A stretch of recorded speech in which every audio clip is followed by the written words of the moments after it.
Hello. I want to take a few minutes to share some thoughts on a new and revised and ever provisional curriculum framework for us at Kairos.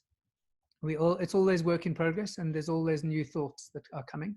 And through a personal inquiry process I've been undergoing in the last couple of months, I've come up with a new way of explaining what we do at Kairos and how we teach and why we teach the way we teach. And I'm going to do this through 5 bullet points that I'm going to share now. And there are these 5 points of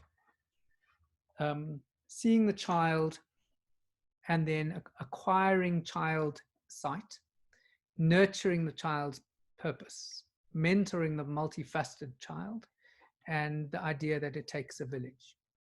Let's start at the top, seeing the child. It's based on the idea that every child is in fact intrinsically powerful. Regardless of what we do or try to do, the child will be powerful.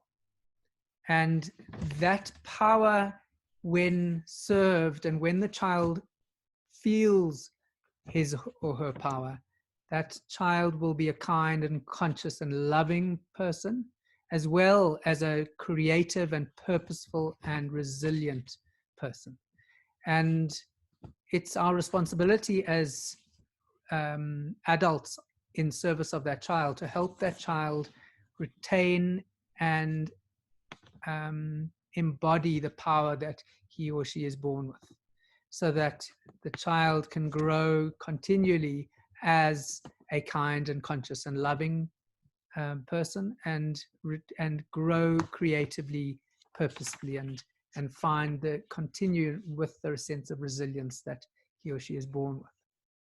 And it does mean humbling ourselves as adults, avoiding the tendency to impose our will on the child, and having a sense of democratic equality in mutual respect with each other, that the child is a full member of the school community and a full member of the society, even though there are roles to play, and the adult, the teachers and parents and other adults in the child's life will be in a role of protecting or educating or doing things that need management of the child's behavior. But the inner ethos and spirit of the relationship is one of reverence and respect and equality. And that takes work. It's not just an idea. It's not just making a sincere effort. It's actually a journey that the teacher that joins us in Kairos is invited to embark on. And that journey is aspiring to acquire an idea of child sight, a term I've come up with to say that it's not merely the effort of seeing the child.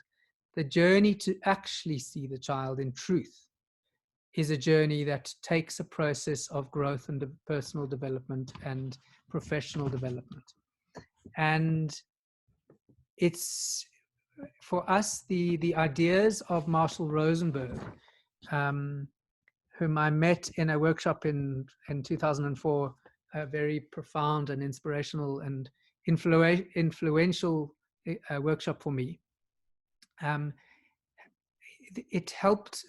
Rosenberg introduced me to the idea that when we engage with another person with such deep compassion, empathy, and love, we can have a meeting that is deep and transformational. There's the potential of mutual transformation in the meeting. And when there's a curiosity and a real genuine interest in the other, and in this case, a teacher to a child and child to a teacher, the meeting is transformational, or in our context, educational. And the journey to becoming equipped with the ideas of Marshall Rosenberg is a process. And in fact, in this year, 2020, we are embarking on a certification process for our teachers and parents who are interested in joining. And that's a long 2-year process, approximately, with concerted effort, or longer than that. And it's a journey to becoming deeply nonviolent in the way we communicate, the way we use our language with people, and in our case, the way we teach in a classroom. Because Rosenberg had the idea that violence sits in subtle ways in the way we speak, and the attempt to impose one's will, or even when one feels trapped oneself, one is adopting a mindset that can be an absence of empathy. And we endeavor to achieve an ethos of deep and true empathy in our school environments, in our classrooms, playground, and corridors. The ideas of others complement Rosenberg. So aspiring for a trauma-free school from Peter Levine, and aligned to that the whole brain child idea of Dan Siegel, as well as Jiddu Krishnamurti and his emphasis on an inquiry-based school. Quite the fashion often these days with philosophy for children or philosophy with children, but Krishnamurti was one of the first educators who emphasized the idea of inquiry. And Maya and Fran are deeply embedded in that educational ethos through their own professional development at Brockwood Park in England. And Howard Gardner as well is helpful in describing a child's multiple intelligences, and therefore fully giving an image of a child that is not merely cognitive or not merely linguistic or mathematical. Their strengths are diverse and their weaknesses are diverse. And so there is a journey to achieving this child sight, an ever unfolding one. So there is the idea then, coming out of child sight, the two ideas of mentorship and mentoring the child to discover his or her purpose, a provisional calling, a sense of what potentially might be his or her life purpose, as well as mentoring the child in all his or her multiple facets. So here there is the idea of a merging of talents and what the world wants and what the world needs, as well as the child's passions and interests. And what is just right for the child? Where does he or she really find his power, his sense of flow, his or her element, and where everything just feels right? And then going for it and championing that sense of him or her, where there's a sense of real, sincere, and self-motivated mastery. At the same time, there's strengths and weaknesses in all the different intelligences of the child. And in that way, each child is literate in different literacies. In different intelligences, the child is more or less literate. And we want the child to be working on all of them, and we mentor the child into the opportunity and possibility of achieving success in all kinds of oneself. So there is the dual mentorship. There is the dual mentorship idea of finding a child's purpose, helping the child find his or own purpose, and also challenging himself or herself into all the aspects of himself and herself. And that is a process of an ongoing mentorship. And it is an emphasis in the school that one is not successful merely by passing tests and getting good marks in maths and English and other subjects, but one becomes successful in all aspects of oneself, including social and emotional skills, artistic and movement skills, and the full sense of who one is, or who one might be or wants to be. There is the idea that it takes a village, and alongside the idea that Rosenberg is a deeply influential voice in the curriculum of Kairos, there is also the influence that the school as a system, the mainstream mass schooling system, is deeply problematic. And the idea that success means a successful test result or sets of exam results is profoundly problematic, and equates to an absence of deep learning, because deep learning, which can be a technical concept, really deeply understanding things in its full picture rather than merely in the context of a school test, is not easy to achieve. And there's so much of the system that encourages surface and superficial learning. And there's so many constraints to achieving deep learning. And Kairos is an exploration of what might be possible in order to achieve a real and authentic educational process. Deep understanding of concepts, deep growth in one's personal, emotional, and social life, and the full development of oneself in every way.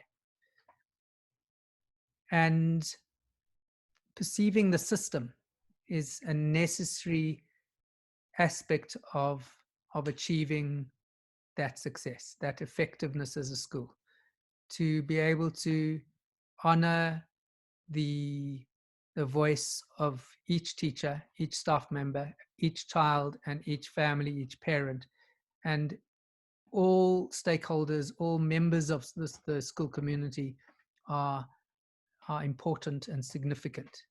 And often there's the valuable voices, the valuable insights come from the quieter voices. And again, in the same way that we humble ourselves in front of the child to honor the power that he or she has, in the same way the school leadership and or the school management team humbles itself before its teachers and before the community, to be in a position of listening and openness to what needs to happen and what is the impulse and what is the right the appropriate response to any particular situation. And that requires a flexible system and an ongoing renewable system, a renewing system. And that invites the idea of complexity theory, where everything is a little bit dynamic and needs to be shifted and adjusted. And luckily, a small school allows for that. And that does evoke the idea of Kairos itself, the word Kairos, of being this in-between space, but the liminal space, like a doorway between two rooms, and thereby symbolizing the integration of different tensions that sometimes suggest that we need to compromise between two things, like the mainstream curriculum and our educational ideals. But hopefully there's the Kairos way of achieving not a compromise, but a third way that is an integration that is superior to either option. So one integrates, for instance, the mainstream and the ideal, and the cognitive objectives and the emotional affective objectives, or the long-term educational objectives and the short-term needs in the moment, and the individual and the social. And there is always that integration that is a common sense, appropriate response to education. And for that reason, we don't want to be over idealistic and therefore isolate ourselves as a school and ourselves as students. We don't want to make us so special that we're so idealistic that children aren't mobile between school systems.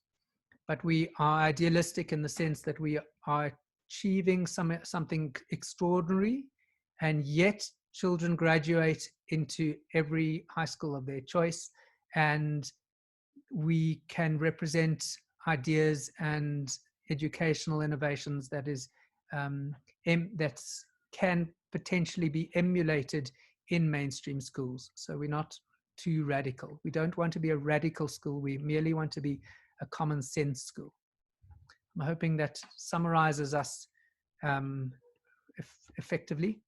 It does balance the two influences for me are that are profoundly significant.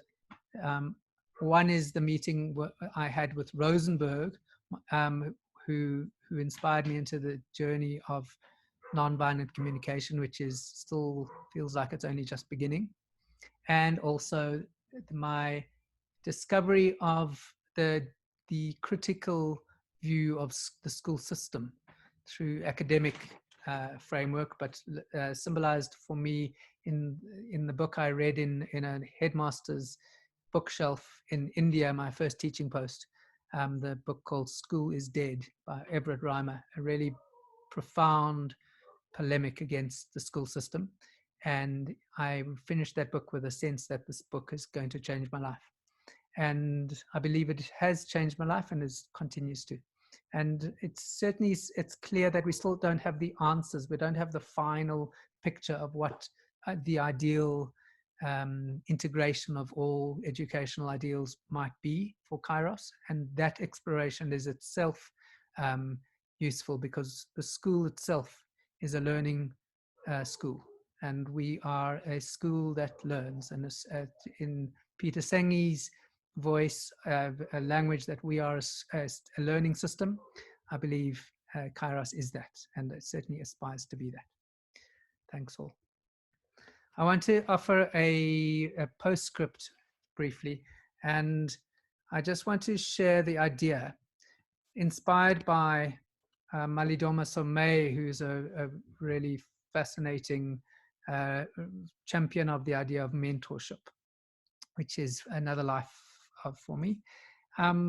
He had the idea that all mentors are the midwives of each child's genius. And in fact, perhaps over dramatically, he says that any child whose genius is not brought into manifestation in the world, the mentors in his life would be assassins. There is the idea that we as teachers of Kairos are midwives of each child's purpose, that each child is finding that sense of integration between his or her interests and passions, as well as what the world really wants, and his abilities or her abilities. And that integration is the purpose, or genius, or element in Ken Robinson's language, or North Star in Martha Beck's, or the child's sense of flow in Mihaly, I can't pronounce his name, the author of Finding Flow. I'm hoping that's helpful, that just the idea that we are midwives, and in fact, from a systems point of view, the whole school, and perhaps the whole school community, integration of home and school, is a birthing clinic for that child's, the birth of that child's purpose. Goodbye.